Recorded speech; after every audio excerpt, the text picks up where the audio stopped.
Om Ring Namo Yogi Sattva-sahu-nam. Om Ring Namo Arihantam. Om Ring Namo Kitvam. Om Ring Namo Ayanam. Om Ring Namo Suvadhayam. Om Ring Namo Yogi Sattva-sahu-nam. Om Ring Namo Arihantam. Om Ring Namo Kitvam.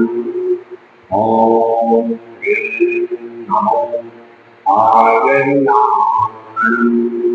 Om Ring Namo Suvadhayam.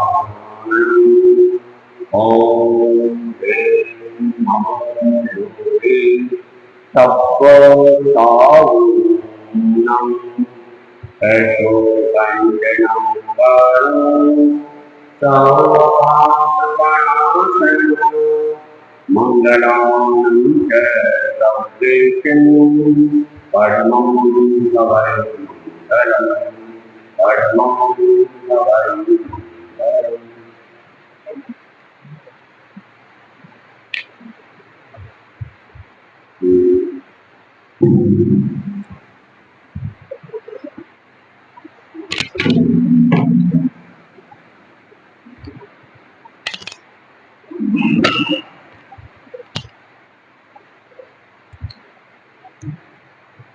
आराध्य के चरणों में प्रतिष्ठा परम कोई परम पावन आचार्य प्रवर के चरणों में प्रतिष्ठा मुनिवृत्तन समाज स्वामी के चरणों में प्रतिष्ठा उपस्थित धर्म के विदाई तन्मय होकर धन कूधोकर जकलो नव पारण अरिहंतान नमो श्री सिद्धाणम सब दुख हरता मंगल करता महामंगलकार नमो अरिहंतान नमो श्री सिद्धाणम मोह को जिन्होंने मारा अरिहंत देव विष्णुधार हुए अष्टुकिया सिद्ध प्रभु पुनरावतार हुए अशरण शरण भव हरण परमात्मा नमो अरिहंतान नमो श्री सिद्धानम शक्ति गुणों से शोभे भूत महान धर्माचार्य पावम प्रवक्ता उपाध्याय होते अनिवार्य दिव्य दिवाकर गुण रचना पर धर्म संग आधार नमो आयरियानंद नमो उज्जायानंद त्यागी मुनिजन करते जो निधि कर का कल्याण है कांची महाव्रत मानव बंधन से मोक्ष लक्ष्य मान है मुनि संग तुम करते वंदन 12,000 नमो सब साहूनम नमो सब साहूनम तन नहीं होकर मन को धोकर जप लो श्री नवकार नमो अरिहंतानम नमो श्री सिद्धानम सब दुख हरता मंगल करता मामंत्र नवकार नमो हरिहंसानम नमो श्री सिद्धानम नमो आयर्यानम नमो उज्जायान नमो सर्वेशाहू। अपने बात चल रही थी महाशक्ति सीता के बारे में। रावण अब सीता को देखना चाहता था। अब रावण के मन में सीता का बोझ हो दिया था। अब वो आगे देखिए, अब मेरा काम तो हो गया है। अब रावण के मन में मैंने सीता का सीता का रूप जमा दिया है। अब मेरा काम, इसलिए मैं रावण से पूछता है, मैं सीता को लाऊंगा तो तुझे क्या मिलेगा? तुम क्यों चाहती हो कि सीता का अपहरण हो? तो वो कहती है, भैया अगर आप सीता का अपहरण करोगे तो राम सीता का बिना रह नहीं सकता और वो तड़प तड़प के मर जाएगा, और राम मर जाएगा तो लक्ष्मण भी तड़प तड़प के मर जाएगा। राम बिना लक्ष्मण भी नहीं रह पाएगा। वो ऐसा नहीं हुआ तो वो दोनों युद्ध करने यहाँ आ जाएंगे और लंका तुम उनको मार दोगे और मेरा भी काम हो जाएगा और तुम्हें सीता मिल जाएगी। देखती है कहीं ना कहीं रावण के मन में संदेह तो नहीं है। तो वापस वो कहती है, भैया आपके जितनी भी रानियां है वो सीता के सामने राजा को भी लायक नहीं है। यहाँ तक मंदोदरी आप कठरानी आपकी, वो भी उसके राशि के भी लायक नहीं है, पानी पिलाने के भी लायक नहीं है। वो तो इतनी सुंदर है भैया उसकी। जब मैं एक स्त्री होके मैं उसकी मोह में फंस गई तो पुरुष देखेगा तो वो क्या करेगा, वो तो अंदाजा भी नहीं लगाया जा सकता है। भैया आप मेरी बात समझ नहीं पा रहे। अब वो देखती है कि मेरा काम हो गया है, अब मुझे यहाँ से चला जाना। वो कहती है, भैया अब मैं जा रही हूँ, मुझे आज्ञा, लेकिन भैया कोई क्रिया प्रतिक्रिया नहीं करता। तो समझ जाती हूँ कि मेरा काम पूरा हो गया है। अब उसके मन में सीता को बचा दिया है मैंने, अब ये सीता को लेने पहुंच जाए। और उधर राम और लक्ष्मण जैसे ही वहां से खरीद आती है तो लक्ष्मण सीधा राम के पास आता है। राम को लक्ष्मण का चेहरा देखते ही राम का चेहरा भी थोड़ा उतरा हुआ रहता है। इतने में सीता कहती है, वो कौन थी, वो क्यों आई थी? तो हंसते हुए लक्ष्मण कहता है, भाभी वो तुम्हारी स्थान लेने आई थी और भैया से शादी करने आई थी और तुम्हारी जगह लेना चाहती थी। आप ध्यान रखना भैया कहीं दूसरी शादी कर ले। इसमें राम कहता है, अरे नहीं नहीं सीते, मैं तो कह रहा था लक्ष्मण को तुम शादी कर लो, तुम्हारे एक देरानी आ जाएगी, तुम दोनों मिलकर के काम करोगे, तुम्हारा काम भी हल्का हो जाएगा। लेकिन लक्ष्मण मानने को तैयार नहीं। तो सीता कहती है, अरे देवर जी तुम शादी कर रहे तो कितना अच्छा हो जाता, हम दोनों मिलजुल के काम करते, मेरा भी समय निकल जाता और अच्छे से हम दोनों यहाँ मिलजुल कर रहते। अब बातें मजाक में फिर राम एकदम गंभीर हो जाता है।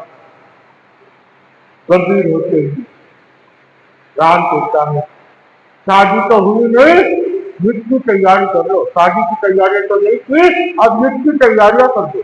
जितना हमें संदेह था वो सामने आ चुका है, वो अब खड़क को लेकर कभी भी आ सकती है और अपने को अभी पूरी तैयारी में रहना है। और राम लक्ष्मण को ये बात कहता है। सीता को पूरी बात पता नहीं थी।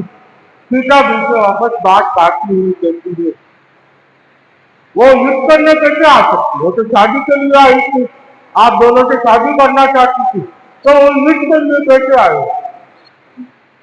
और अपने पति को क्यों लाएगी युद्ध करने?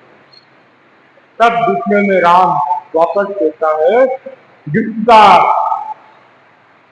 गर्दन कट गई थी लक्ष्मण के हाथों और उसकी माँ है वो हमसे बदला लेने आई थी। वो देखो मेरा दूसरे में लक्ष्मण कह देता है, भैया का सौंदर्य रूप देख के, उसकी तेजस्वी देख के तो मोहित हो गई। भैया से शादी करने की बात ये आ गई। लेकिन सीता इसमें वापस कहती, इसके चेहरे पे तो पुत्र का युवक का तो कोई भाव भाव नहीं दिख रहा था। तो सीता को वापस समझाते हैं, ये तो भैया को देख के मोहित हो गई, वो तो भैया से शादी करना चाहती थी। भैया ने मना करके मेरे पास भेज दिया कि लक्ष्मण कर देगा, लक्ष्मण अभी कुंवारा है। तो सीता को अब थोड़ी थोड़ी बात समझ में आने लग गई, ये तो उस जो हत्या हुई थी उसकी माँ है। अब ये कभी भी हमारे सामने इसके लिए आ सकते हैं, तो अब इसकी तैयारी कर। अब दोनों राम और लक्ष्मण अपनी योजना बनाते हैं युद्ध के लिए। और राम कहता है, भरत को कम नहीं समझना चाहिए। भरत उनके दोनों भाई 60-14 सेना है उसके साथ, और हम दोनों ही भैया, हम दोनों ने लक्ष्मण ने कहता है, भैया दो नहीं युद्ध के लिए तो मैं अकेले ही जाऊंगा, आपको तो यही रहना। राम कहता है, ऐसा नहीं होगा, मैं भी तुम्हारे साथ करूंगा और हम दोनों मिलकर युद्ध करेंगे। नहीं नहीं, आपको यही रहना है, आपको भैया भाभी की रक्षा करनी है, और मुझके लिए तो मैं अकेला ही जाऊंगा। आपको मेरे पे विश्वास नहीं है क्या? मैं भी तो एक होनहार विद्या हूँ, मैं भी तो जीत सकता हूँ। लेकिन राम कहता है, मुझे तो तेरे ऊपर पूरा विश्वास है, आत्मविश्वास से युद्ध नहीं जीता जा सकता है। युद्ध के लिए पूरी भूमिका बनानी पड़ती है, कहाँ होश से काम लेना पड़ता है, जोश से काम नहीं आता। लेकिन वापस लक्ष्मण कहता है, आपने कह दिया ना, मेरे को भरोसा है, तब मेरे को तोड़ दो, मैं ये युद्ध जीत के आ जाऊंगा। आपको मेरे सीता वापस राम की बात काटती है, आप मान जाओ, आप भेज दो लक्ष्मण को, और मैं यहाँ हूँ, और तुम दोनों जाओ तो मुझे कोई तकलीफ नहीं। जब दो मेरे रखवाले हैं तो मुझे कोई कुछ भी नहीं हो। लक्ष्मण वापस कहता है, सीते वो कम नहीं है, वो तो पूरे योजना के साथ आएगी, और उसकी नजर जाते जाते तुम्हारे से थी, और मैंने जैसे उसे डांटा था उसको सुने की देके गई है, मेरा नाम सुकन्या है, जो देख लूंगी तुम सबको। ये चुनौती देके गई है, इसलिए आपको भी सावधान रहना बहुत जरूरी है। भैया यही रहेंगे, आपकी रक्षा के लिए, युद्ध के लिए नहीं जाओ। अब ये अपनी युद्ध की तैयारियां कर रहे हैं, और राम ठीक है दे देता है कि युद्ध के लिए तुम जाओ। और राम कहता है, अभी कहीं ऐसा लगे आपको कि युद्ध में कहीं कठिनाई आ रही है, तो सिंह की आवाज कर देना, शेर की आवाज कर देना, मैं तुरंत वहां पहुंच जाऊं। और भैया से आशीर्वाद देके लक्ष्मण भी युद्ध की तैयारी करने लग जाता है। और इधर खड्ग अपनी पत्नी का इंतजार करता है, वो अभी लंका गई थी, आई नहीं थी, और युद्ध के लिए जाना था। अब इंतजार करके कोई मतलब नहीं, हो कब आएगी क्या पता, ये युद्ध के लिए वहां से रवाना हो जाता। और यहाँ पे 14,000 सेना के साथ युद्ध के लिए रवाना हो जाता है। और वहां पे सामने लक्ष्मण अकेला, दोनों में युद्ध छिप जाता। एक बार फट से एक को देख के हंसने लग जाता है कि हमारे 14,000 सेना का सामने एक सन्यासी हो भी सीधा साधा सन्यासी आया है लड़ने के लिए। तो पूछ देता है, तुम्हारे आगे पीछे कोई नहीं है क्या, जो तुम अकेले लड़ने के लिए आए? लक्ष्मण कहता है एक से तो लड़ लो, फिर दूसरे को बाद में बुला लेंगे, जब जरूरत होगी तब दूसरों को भी बुला लेंगे, तो एक से तो लड़ लो मेरे से। और युद्ध जैसे दोनों के बीच में प्रारंभ होता है, युद्ध बहुत भयंकर युद्ध चालू हो जाता है और वहां खड़ग को मार के मार पड़ी जा रही है और लक्ष्मण अकेला भारी पड़ा जा रहा है। इधर सुपर्णा अपना काम करके वापस लौटती है, पाताल लंका पहुंचती है, पूछती है कि अपने पुत्र को कि आपके पिता हो तो के उन्नीस के लिए निकल गए हैं, और राम में आपको चिंतन करने लग जाती है कि अब भैया सीता का अपहरण करेंगे। अब वो चिंतन में डूब जाती है, अब सीता को लंका में लाएंगे, लंका में उसे पटरानी कराएंगे, उसकी जैसी सौंदर्य और कहीं दिखेगी नहीं। और वो कल्पना करती है कितने माँ बाप नादान है, उनके सीता के माँ बाप कितने नादान है, जा के किसको भेज दिया सीता को, कीचड़ को लेके जाकर सीता हीरा को लेकर कीचड़ में धर दिया। हीरा तो लंका में शोभा देता है, ना तो वह कीचड़ में शोभा देता है, तो स्वर्ण नगरी है, स्वर्ण नगरी में शोभा देता है हीरा। अब वो कल्पना करती है वहां युद्ध का क्या हो रहा है, उसे तो उसकी चिंता नहीं थी। इससे समझ अब सीता और राम लक्ष्मण की चिंता लगी हुई थी और सोचने लग गई अब कब भैया अपना काम करेगा, कब वो राम और लक्ष्मण, उसे अपने पति पे विश्वास थोड़ा कम था, कब वो राम लक्ष्मण युद्ध के लिए आएंगे लंका और कब रावण उसे मारेगा। अगर खड़ मार दे तो बहुत अच्छी बात है, नहीं मारेगा तो रावण को मार ही देगा इन दोनों। और सन्यासी के सामने रावण, सन्यासी के सामने कितनी देर टिकेंगे, रावण को एक करना उन दोनों को मार। और अपनी कल्पना में डूबी हुई जैसे ही वह युद्ध चल ही रहा था और रावण अपनी योजना बना रहा कि अब सीता का अपहरण करना है, और सीता का अपहरण करने के लिए सबसे पहले मेरे को सीता को देखना होगा। उसके बारे में सुना तो बहुत कुछ था, बहुत जनों ने बताया भी था कि वो सुंदर है सुंदर है, और आज बहन भी कह गई कि वो तो इतनी सुंदर है, पूरी दुनिया की सौंदर्य इतनी ही समा रही है और राजा भी उसके दासी के लायक भी नहीं है। तो एक बार तो मुझे भी जाके सीता को देख लेना चाहिए, अगर समझ में आ जाए तो उसका अपहरण करके लेके आ जाऊं। अपनी योजना बनाया, तैयारी की और सीता के जाने के लिए तैयार हो गया, सीता का अपहरण करने।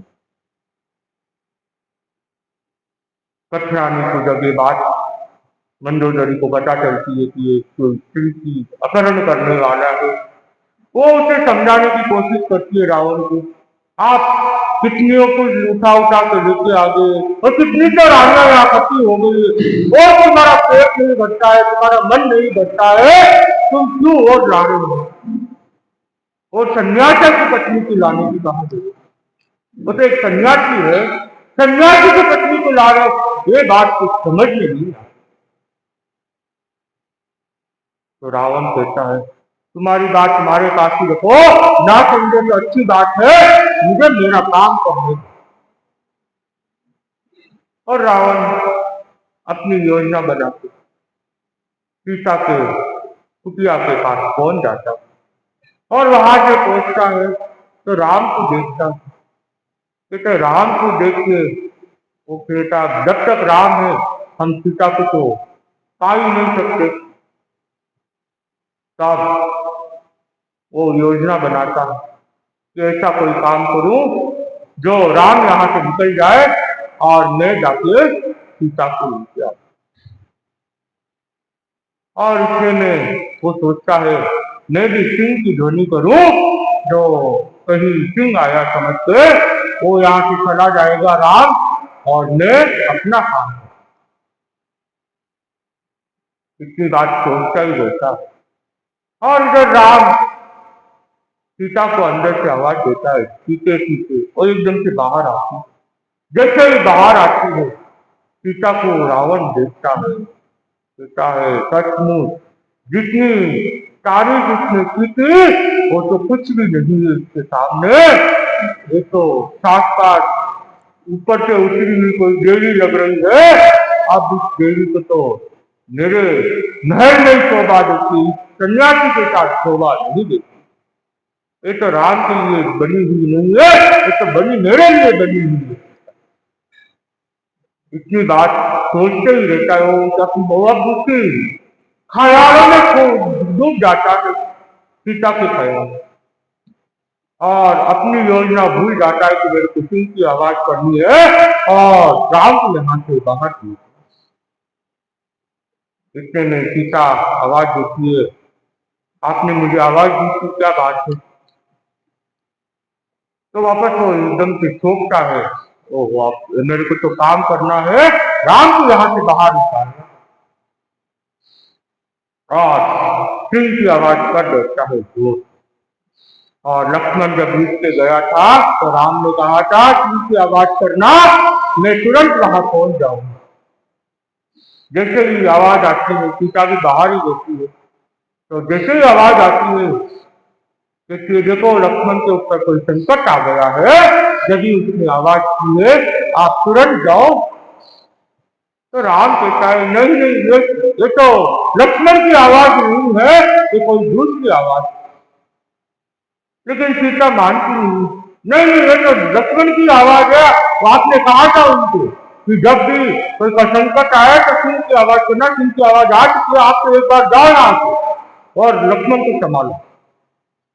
तो कहे नहीं नहीं, मैं आज तुम्हें छोड़ के नहीं जा सकता, तुम्हारे पे भी कोई संकट आ सकता है, उसका कोई भरोसा नहीं, वो कभी भी आ सकती है, कोई भी रूप बना के भी आ सकती है, इसलिए मैं तुम्हें छोड़ के नहीं जाऊँ।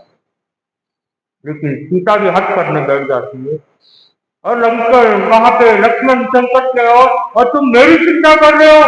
मेरी चिंता मेरी रक्षा मैं खुद कर सकती हूँ, मैं भी एक चटरानी हूँ, मेरी रक्षा मैं खुद कर सकती हूँ। तुम जाओ और अपना भाई का कर्ज निभाओ, अपने भाई को संकट से बाहर निकालो।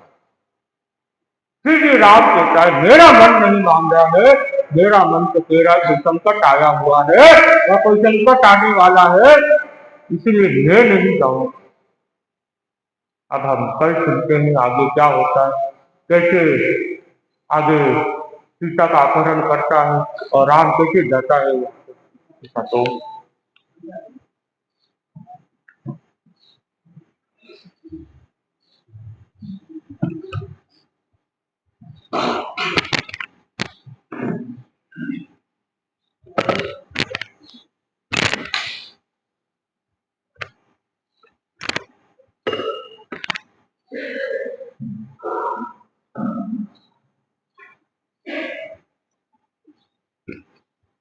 पन्नगीत सुरंगीत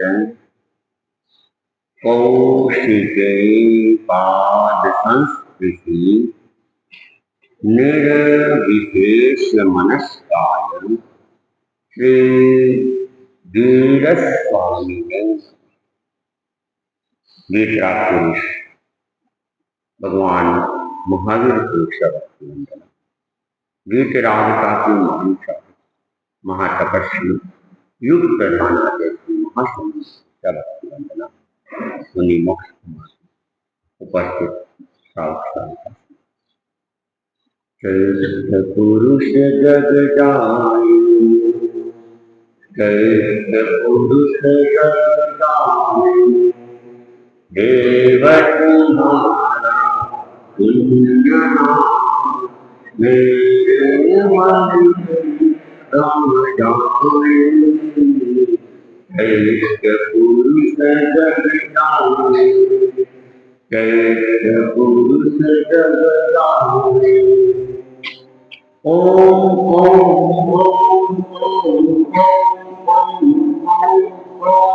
ओम ओम ओम दुर्गाता हरे हम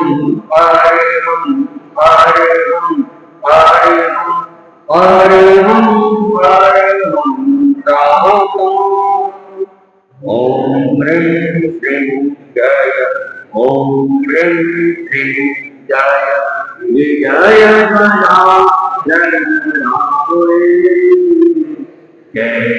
पुरुष जय पुरुष जगदानी ओम जय विष्णु विष्णु जय ओम ओम ह्रीं श्रीं विघ्न शमन ओम ज्ञाति शमन ओम क्लीं क्लीं क्लीं क्लीं क्लीं क्लीं नाम मंत्र जय संगो सतत बरसाए जय पुरुष जगदानी जय पुरुष जगदानी मिटे विषमता की मन की अनुभवती चिंतन की पल पल पल मिले सफलता तन्मयता के तन की नाम नंदता भय भय साम्य सिंधु जय पुरुष जगदानी जय पुरुष आत्मा तुमने मंत्र पढ़ाया आत्मा भजन अहुज शिव शाश्वत नश्वर आत्मा आत्मा के द्वारा आत्मा में जय पुरुष जय पुरुष जगदानी तुम्हारे उपास्य तुम हम आत्मा तब जागृत आत्मा से हम सब बन जाए परमात्मा ओम राम ह्रीं रं रंग अंतरमल दुर्गाए जय पुरुष जगदानी जय पुरुष जगदानी देव तुम्हारा पुण्य नाम मेरे मन में रम जाए जय पुरुष जगदानी जय पुरुष जगदानी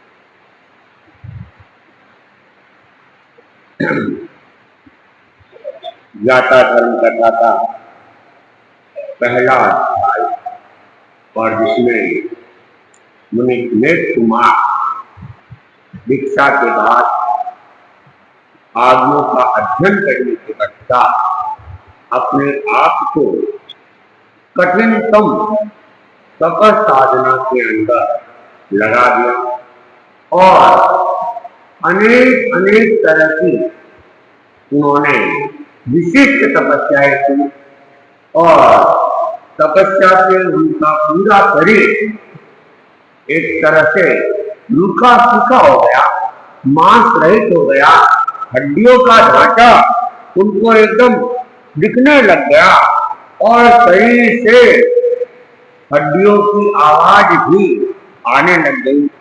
बोलने में भी उनको काफी कठिनाई होने लग गई और जब वे बोलते थे तो उनको खुद को ही जाने की अनुभूति हो रही थी कि मैं सही ढंग से अपनी बात बता भी नहीं पा रहा हूँ। इस प्रकार वे अपने आप को तपस्या से कृत करने के पश्चात तैलम तत्व नेहस्य अंगारस्य राव कोरक्ता व रक्त काल समयंती ब्रह्म जागरियम जागर मानस अयनयारूढ़े अध्यक्षीय चिंतीय पत्तीय मनोदय संकप्ते समुपजित्ता एवं खलु अहम इनेणम ओराणम विपुलेनम सत्शरीरेणम पयत्तेनम पद्दय्येनम कल्याणेनम शिरेणम धन्येनम मंगलेनम उद्दिग्गेनम उदारेणम उत्तमेनम महानुभावेनम तवोकम्येनम कुत्ते मुख्य निर्मंचे किड़िकिड़िया हुए अचित्त समाने किसे गम्य संप्रिय जाए याग होता जीवम जीवनम गच्छामि जीवम जीवनम गच्छामि वासम वासिष्ठा गिलामी वासम वासमाने गिलामी वासम वासिष्ठामि की गिलामी तम अस्मिता में स्थानम तमने बले वीर में पुरस्कार कर तमने सत्ता जी संदेश तम जावत्ता की अच्छी स्थानम तमने बले वीर पुरस्कार कर तमने श्रद्धा जी संदेशे जाग यमे सम्मा यज्ञ। तो अब एक दिन मैं कुमार मध्य रात्रि में धर्म जागृता करते हुए अंगार मेघ के मन में इस प्रकार का आध्यात्मिक चिंतित अभिलषित मनोगत संकल्प उत्पन्न हुआ।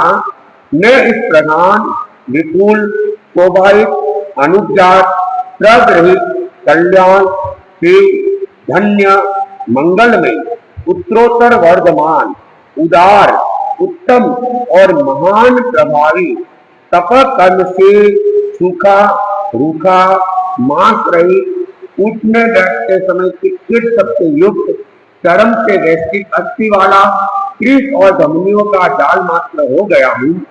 मैं प्राण बल से चलता हूँ, प्राण बल से ठहरता हूँ, बोलने के पश्चात ग्लानि का अनुभव करता हूँ, बोलते समय भी ग्लानि का अनुभव करता हूँ और बोलूंगा ऐसा सोचकर भी ग्लानि का अनुभव करता हूँ। अतः जब तक मुझ में उत्थान कर्म बल वीर्य पुरुषकार और पराक्रम है, श्रद्धा धृति और संवेद है, जितना मुझ में उत्थान कर्म बल और वीर्य पुरुषकार और पराक्रम है, श्रद्धा धृति और संवेद है, जब तक श्रमण भगवान महावीर विहार कर रहे हैं तब तक मेरे लिए श्रेय है। मैं कल उषा काल में वो फटने पर यावत सहस्त्र रश्मि दिनकर केश के ज्वालायमान सूर्य के कुछ ऊपर आ जाने पर श्रमण भगवान महावीर को वंदना नमस्कार कर श्रमण भगवान महावीर से अनुज्ञा प्राप्त कर स्वयं 5 महाव्रतों का आरोहण कर गौतम आदि श्रमण निर्ग्रंथों और निर्ग्रंथियों से समायाचना कर तथारूप कृत योग्य शिविरों के साथ धीरे धीरे विपुल पर्वत पर चढ़ स्वयं में सघन मेघ जैसे श्याम वर्ण वाले पृथ्वी शिलापथ का प्रतिलेखन कर संलेखना की आराधना से शरीर को छेड़कर भक्त पान का प्रत्याख्यान कर प्रायोग गमन अनशन को स्वीकार कर मृत्यु की आकांक्षा न करता हुआ विहार करूं। तो अब मैं कुमार चिंतन करने लगता है, रात भर वो धर्म जागृता करता है कि उत्तरोत्तर और उत्कृष्टतम तपस्या से मेरा यह शरीर अब भूखा सूखा हो चुका है और अब मैं मात्र चलता हूँ या खड़ा होता हूँ तो उसमें शरीर का बल नहीं है, प्राण बल के आधार पर ही मैं चल पा रहा हूँ, संकल्प बल के आधार पर ही मैं चल पा रहा हूँ, मनोबल से ही मैं चल पा रहा हूँ। शरीर में अब मेरे वो ताकत नहीं रही है। ऐसी स्थिति में जब तक मेरे में उत्थान कर्म बल और पुरुषाकार है, तब तक पराक्रम है, तब तक मुझे क्या कर लेना चाहिए, भगवान महावीर से विहार करते करते ही मुझे इस जीवन का कल्याण कर लेना चाहिए और मुझे संलेखना संसारा स्वीकार कर लेना चाहिए। और वो सोच रहा है कि सुबह जैसे वो फटेगी, सूर्योदय हो जाएगा, और सूर्य जब ऊपर आ जाएगा, सूर्य का तेज तक तप्त हो जाएगा, तब मैं भगवान के पास जाऊंगा, भगवान को वंदना नमस्कार करूंगा और भगवान को मैं निवेदन करूंगा और उनसे संसार की अनुज्ञा प्राप्त करूंगा। और फिर विपुलगिरी पर्वत के ऊपर जाकर वहां पर शिला की स्वयं में प्रतिलेखन करूंगा और संलेखना करते हुए मैं क्या करूंगा, संसारा आयोगमन संसार को स्वीकार करूंगा और मरने की आकांक्षा के बिना मैं अपने आप में विहार करता रहूंगा। तो मैं कुमार रात भर आगे का निर्णय कर रहे, संसार का लिए सोच रहे, और संसार से पहले उन्होंने संलेखना का चिंतन किया कि पहले मैं संलेखना करूं और संलेखना करके फिर पुनः महाव्रतों का आरोहण स्वयं ही करके जितने भी मुनि है, गौतम स्वामी इत्यादि, उन सबसे समायाचना करूं और समायाचना करके प्रायोजमन संसारा स्वीकार कर लूं। और फिर संसारा स्वीकार करने के बाद भी मरने की आकांक्षा नहीं करूं। ये भी एक नियम है, अनशन करने वाले का एक नियम होता है कि वह अनशन अनासक्त भाव से स्वीकार करे।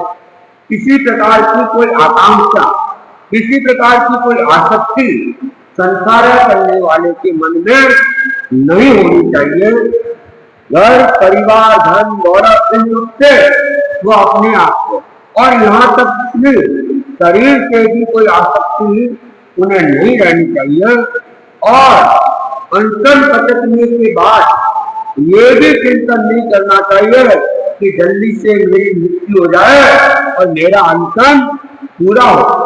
ये चिंतन भी संसारे वाले को नहीं करना चाहिए, बल्कि संसारा पचकने के बाद उनका सारा ध्यान आत्म केंद्रित होना चाहिए। और जितना ज्यादा से ज्यादा जागरूकता पूर्वक संयम की आराधना कर सकते हैं, धर्म की आराधना कर सकते हैं, भूत आराधना में ही मन को लगाना चाहिए। अगर ये हो कि जल्दी संसारा पूरा हो जाए, जल्दी संसारा पूरा हो जाए, तो ये भी संसार का अतिचार है, दोष है। मृत्यु की भी आकांक्षा नहीं और जीने की भी आकांक्षा नहीं, दोनों से ऊपर उठकर केवल आत्म कल्याण की आकांक्षा, कर्म निद्रा की आकांक्षा कि जितनी जितनी मेरी तपस्या चलेगी, संसारा चलेगी, मेरे इतने इतने कर्मों की निद्रा होगी। तो इस आकांक्षा के साथ तो मैं कुमार भी यही सोच रहा है कि मैं वायुक्रमण अनशन को स्वीकार कर मृत्यु की आकांक्षा न करता हुआ विचरण करूं। तो अब इस चिंतन के बाद में प्रातःकाल जब सूर्य ऊपर आ जाता है तो भगवान के पास जाता है और भगवान को वंदना नमस्कार करता है और फिर श्रद्धांजलि होके भगवान से वह अनुज्ञा प्राप्त करना चाहता है कि मनते अब मेरा यह शरीर 30 साल हो चुका है और मैं अब अपना अंतिम जो संकल्प है अनशन पूर्वक समाधि पूर्वक मैं मृत्यु को प्राप्त हूँ, तो मैं अनशन को स्वीकार करना चाहता हूँ। नेहाई तमने भगवम महावीरम नेहम अनगारम एवं बयासी के न्यूनम तौ नेहा राओ रक्त काल समियंती धम्म जागरणम जागर मानस अयनया रूपे अद्यक्तिये चिंतिये पत्तिये मनोगय संकप्ते समुपजित्ता एवं खलु अहम इनम ओरालेनम तो कम्मेनम तुक्के जाओ देव अहम तेरे भव्यमादे चेनुनम देहा अच्छे समत्ते अंता अच्छी आसोम देहानुक्यम मां परिवर्तन करेगी। वो जब भगवान के पास में वंदना वगैरह करता है तो भगवान कहते हैं नेक, श्रवण भगवान महावीर ने अंगार नेक को इस प्रकार कहा, नेक मध्य रात्रि में धर्म जागृता करते हुए तेरे मन में इस प्रकार का आध्यात्मिक चिंतित अभिलषित मनोगत संकल्प उत्पन्न हुआ है कि मैं इस प्रधान तपक्रम से चूक गया हूँ। यावत जहाँ मैं हूँ शीघ्र मैं वहां आया। मैं क्या यह अर्थ संगत है? हाँ, यह संगत है। देवानुप्रिय, कैसे सुख हो, प्रतिबंध मत करो। तो अब भगवान कहते हैं कि मैं तुम्हें जैसा भी सुख लगे वैसा करो, उसमें कोई अवरोध नहीं है। कैरम से नियानदाने समननं भगवया महावीरनं अभ्युन्नाय समाने हस्तकुत्त चित्तमानंदिये जाओ हरितवत वितप्यमान हिये उत्थाय उत्थेयि उत्थेता समनं भगवं महावीरनं विकुत्तो आया है पया है करेई करेता बंदई नमंतई मंदिता नमंसिता सैने पंच मुब्बयाई आरुहई आरुहट्टा गोई मादिये समणे निगंते निगंतियोय हमें खमेट्टा सहारुएन कराटिहु हेरेन सद्दिन विपुलम पव्वयम कणियम कणियम दुर्वै दुर्हुत्ता सैनेव ने सैनाम पूर्विदा परिलेही परिलेहिता उच्चार पार्श्वर भूमि परिलेही परिलेहिता दम्भ संस्कारगम संतरई संतरिता गब्ब संस्कारगम दुरुहि दुरिता सुरतामि मूहे संप्लिये निसन्ने करियल परिदय्यम ईर्षावत्तम मत अंजलिम कटु एवं बयासी। तो अंगार में श्रवण भगवान महावीर से अनुज्ञा प्राप्त कर हृष्ट तुष्ट चित्त वाला आनंदित यावत हर्ष से विकस्वर हृदय वाला हो गया। वह उठने की मुद्रा में उठा। उठकर श्रवण भगवान महावीर को दाहिनी ओर से प्रारंभ कर 3 बार प्रदक्षिणा की, वंदना नमस्कार किया। वंदना नमस्कार कर उसने स्वयं ही 5 महाव्रतों का आरोहण किया। आरोहण कर गौतम आदि श्रमण निर्ग्रंथ और निर्ग्रंथियों के समायातना का तथारुक कृत योग्य स्थिरों के साथ धीरे धीरे विपुल पर्वत पर चढ़कर सदन मेघ जैसे श्याम वन वाले पृथ्वी शिला पत्र का प्रतिलेखन किया। प्रतिलेखन कर उच्चार प्रश्रवण योग्य भूमि का प्रतिलेखन किया। प्रतिलेखन कर डाब का बिछोना बिछाया। बिछाकर पूर्व दिशा की ओर मुंह कर पर्यंकासन में बैठे। सटे हुए 10 नख वाली दोनों हथेलियों के निष्पन्न संपूर्ण आकार वाली अंजलि को सिर के सम्मुख घुमाकर मस्तक पर उठाकर इस प्रकार बोला, नमस्कार हो अर्हत भगवान को यावत जो सिद्ध गति नामक स्थान को प्राप्त हो चुके हैं। तो अब भगवान से अनुज्ञा प्राप्त करने के बाद जैसे ही अनुज्ञा मिल गई, मेघ कुमार का हृदय आनंदित हो जाता है, प्रसन्नित हो जाता है, हर्षित हो जाता है और उसके बाद में वो उठने की मुद्रा में उठकर भगवान को फिर दाईं से बाईं 3 बार प्रदक्षिणा दी, वंदना नमस्कार किया और स्वयं ने फिर 5 महाव्रतों का आरोहण किया। और आरोहण करने के बाद गौतम स्वामी आदि जितने संत थे, सत्या थे, उन सब से उन्होंने खमत कामना किया और खमत कामना करके कुछ साधुओं के साथ में गए।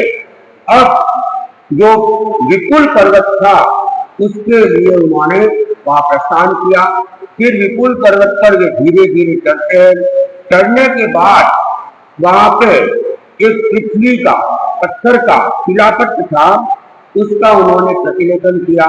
प्रतिलेखन करके फिर परिस्थापन योग्य जो भूमि होती है उस भूमि का भी उन्होंने प्रतिलेखन किया और फिर दाब का आसन उन्होंने उस पत्थर के ऊपर बिछाया और बिछाने के बाद अपने दोनों हाथों को जोड़ते हैं और जोड़कर भगवान महावीर और जितने भी सिद्ध हो गए हैं उन सबको उन्होंने नमस्कार किया है। अब आगे क्या करते हैं हम वर्णन बाद में सुनेंगे।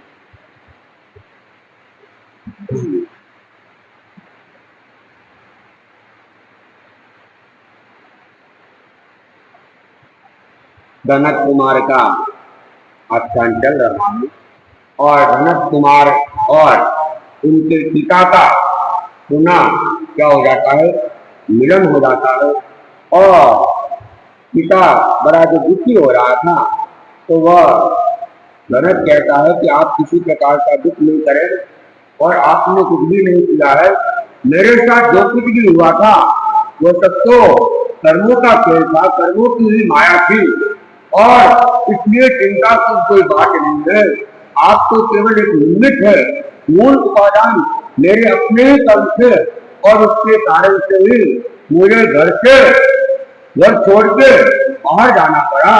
लेकिन पिताजी जो होता है वह क्या है, अच्छे के लिए होता है।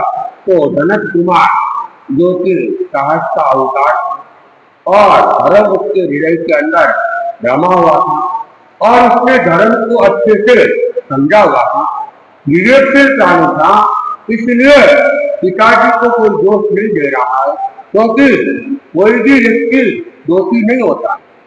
हमारे अपने ही कर्म दोषी होते हैं, बाकी सब तो केवल निमित्त बनते हैं, लेकिन मूल दोष जो है वो हमारे अपने कर्म में। तो पिताजी के प्रति उसके मन में किसी प्रकार का रोष नहीं है, कोई क्रोध नहीं है, गुस्सा नहीं है और पिताजी को भी कह रहे हैं आप ये सारी चिंताएं छोड़ दो। और वो क्या कह रहा है, उसका चिंतन बड़ा सकारात्मक, चिंतन बड़ा विधायक है कि पिताजी जो कुछ हुआ अच्छा ही हुआ और जो होता है अच्छे के लिए होता है। तो जब ये चिंतन हो जाता है वह व्यक्ति किसी भी परिस्थिति में रहता है वह कभी दुखी नहीं हो सकता है। जिसका चिंतन विधायक हो, सकारात्मक हो, तो वो दुख में भी सुख की खोज कर रहता है और जब दुख में सुख की खोज हो जाती है तो वह व्यक्ति दुख से अपने आप को बचा लेता है। एक कहानी भी आया करती है, एक राजा था और उसके राजा के मंत्री और बड़ा बुद्धिमान मंत्री था, समझदार मंत्री था और मंत्री भी विधायक चिंतन वाला मंत्री था और वो मंत्री केवल मंत्री ही नहीं था, राजा का एक तरह से अभिन्न मित्र भी था। तो जब भी राजा कहीं भी जाते वो मंत्री प्राय साथ में ही रहता था, राजा उसको छोड़ के कभी जाता नहीं था और दोनों में आपस में अच्छी मित्रता थी। एक बार अचानक राजा की अंगुली कट जाती है, मंत्री वहीं था, राजा को भयंकर वेदना होती है और वह राजा दर्द से चिल्ला रहा था। उपचार करवाया गया, वैद्य को बुलाया गया, पट्टी वगैरह भी करवाई गई, लेकिन दर्द अभी भी था और राजा ने अपने दर्द की बात मंत्री को कह दी। मंत्री सामने ही था कि दर्द बहुत है और मंत्री के मुख से निकल गया कोई बात नहीं, दर्द तो है लेकिन जो हुआ अच्छे के लिए। अब राजा को क्या गया, एक तो अंगुली कट गई, अंगुली कटने के बाद पट्टी करने के बाद भी दर्द है और ये कह रहा है दर्द तो खास बात नहीं है लेकिन जो हुआ अच्छे के लिए। अरे अंगुली कटना भी कोई अच्छा होता है क्या, इसको मजा आ रहा और राजा को गुस्सा आ गया। राजा ने अपने ढंग से सोच लिया और राजा को गुस्सा इतना आया और कहते हैं कि राजा, मंत्री, योगी और जल ये किसी के सगे नहीं होते हैं और ये कब खतरनाक बन जाए कहा नहीं जा सकता है। तो राजा का भी पारा घूम गया, जो उसका एक बुद्धिमान मंत्री था और साथ में अभिन्न मित्र भी था, लेकिन राजा ने गुस्से में आवेश में आके उसको कहा, तुम्हें अच्छा लग रहा है, चले जाओ मेरे यहाँ से और अब मेरे पास आना भी मत, मुझे अपना मुंह मत दिखाना। और राजा ने उसको, मंत्री को निष्कासित करके, पद से भी निष्कासित करके घर के लिए रवाना कर दिया।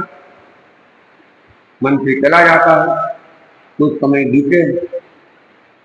एक दिन राजा शिकार के लिए जंगल में जाता है और राजा जब शिकार के लिए जाता है तो पूरा लवाजमा वैसे तो साथ में रहता ही है, तो अनेक अनेक लोग साथ में थे। लेकिन जंगल के अंदर एक हिरण दिख गया और राजा ने उस हिरण के पीछा किया। तो जब हिरण का पीछा किया तो वो घोड़े की गति बहुत तीव्र थी और जंगल का मामला था, पेड़ पौधों के बीच में किधर इस रास्ता निकल जाए। जितने भी सेवक वगैरह थे ये सब तो पीछे छूट गए और राजा आगे निकल जाता है और घने जंगल के अंदर राजा पहुंच जाता है। और उधर वहां के कोई भीलों की बस्ती थी, भील लोग वहां रहते थे और तो राजा भीलों के हाथों में, और भीलों ने राजा को घेर लिया और घेर के उसको अपने सरदार के पास में ले गए। अब राजा अकेला, इतने सारे भील सैनिक सारे उसके पीछे छूट गए और राजा को देखा, एकदम राजा का सुंदर रूप। तो भीलों के सरदार ने कहा, अपन कई दिनों से बलि का चिंतन कर रहे हैं और 32 लक्षणा पुरुष की बलि देनी है, तो इतना सुंदर और ये अनेक लक्षणों से युक्त है तो अपने को इसकी अब बलि दे देनी चाहिए, माता खुश हो जाएगी, अपनी मनोकामना पूर्ण हो जाएगी। तो अब उसको राजा को पहले तो स्नान वगैरह करवाते हैं, खाना वगैरह खिलवाते हैं और बलि के लिए सारी तैयारियां चलती है। तो सबसे पहले पूरे शरीर का क्या करते हैं, निरीक्षण करते हैं, क्योंकि बलि का नियम है शरीर अखंड होना चाहिए, 32 लक्षणों से युक्त होना चाहिए। तो लग तो रहा था लेकिन फिर भी परीक्षण जरूरी है। और जब वो शरीर का परीक्षण हो रहा था तो हाथ आते आते अंगुलियों के ऊपर आया और अंगुली तो काफी कटी हुई थी, खंडित थी। अब वो अंगुली जब खंडित थी तो वो जिसने वो देखी थी वो सेवक भील, वो सरदार के पास गया और सरदार ने कहा, ये बलि योग्य नहीं है कि तू क्या हुआ, अरे इसकी तो अंगुली खंडित है। फिर उन्होंने देखा, फिर अपने काम का नहीं है, इसको छोड़ दो। तो राजा ऐसे कुछ समझ तो नहीं पाया था क्योंकि भीलों की अपनी भाषा थी और उस भाषा को राजा समझ नहीं पा रहा था, लेकिन जो इशारों से बात हो रही थी तो उससे समझ गया कि ये अंगुली कटी हुई है, इसके कारण से ये अब मेरी बलि नहीं देंगे, क्योंकि ये तो मुझे क्या है, देवी को बलि चढ़ाने वाले थे और अब इस अंगुली कटने के कारण से मैं बलि योग्य नहीं हूँ और मुझे छोड़ दिया गया है। ये राजा ने अपने मन से कल्पना कर ली और राजा वहां कूद कर वापिस ढूंढते ढूंढते मार्ग ढूंढते कहाँ आ जाता है, अपने महलों में आ जाता है। सैनिक लोग तो काफी इधर उधर घूम के पहले ही पहुंच गए थे, राजा उनको कहीं मिला नहीं था।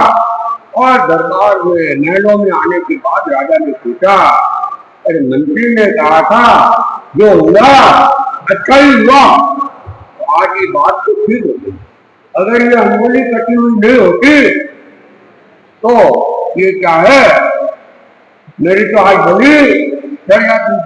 लेकिन मंत्री को जब मैंने निष्कासित किया था गुस्से में आके, तब मंत्री ने फिर कहा कि जो हुआ अच्छा हुआ। तो मंत्री को जो मैंने निकाला वो बड़ा अच्छा क्या थी। तो उसने अपने आदमियों को भेजा कि मंत्री को, अपने पूर्व मंत्री को, क्या वो तो निष्कासित था, तो पूर्व मंत्री को ससम्मान बुला के लाओ। कि दरबार लगा, दरबार में उसको बुलाया गया और बुला के कहा, अरे तुमने कहा था कि जो हुआ अच्छा ही हुआ है, तो ये बात तो तुम्हारी एकदम प्रमाणित हो गई। अगर ये अंगुली कटी हुई नहीं होती तो आज तो मेरी बलि कर जाती, मुझे मृत्यु के घाट लगना पड़ जाता। लेकिन जब मैंने तुम्हें राज्य से निष्कासित कर दिया, मंत्री पद से तुम्हें हटा दिया, फिर भी तुमने कहा जो हुआ अच्छा हुआ, तो ये कैसे? तब मंत्री ने कहा ये तो सामने ही है, इसमें तो चिंतन की कोई बात ही नहीं है। अभी आप मेरे से नाराज कर रहे हो, और पहले तो मैं मंत्री भी था, आपका मित्र भी था, और आप जहां कहीं भी जाते थे तो मुझे छोड़ के कभी नहीं जाते थे, मैं हमेशा आपके साथ साथ में रहता था। तो अगर इस शिकार के समय भी मैं आपके साथ में होता तो आपके साथ साथ हो सकता है भी मुझे भी पकड़ जाते, और आपकी तो उंगली कटी हुई थी, आप तो बच जाते, और मैं वहां बलि का शिकार हो जाता। लेकिन आपने मुझे निष्कासित कर दिया, तो मैं आपके साथ में नहीं रहा, और मैं आपके साथ नहीं रहा तो मेरा भी जीवन बच गया।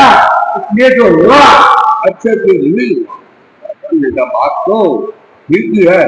तो राजा ने फिर उसको वापिस, राजा ने समझ कामना भी कर दी, और वापिस उसको अपना मंत्री पद भी उसे सुपुर्द कर दी।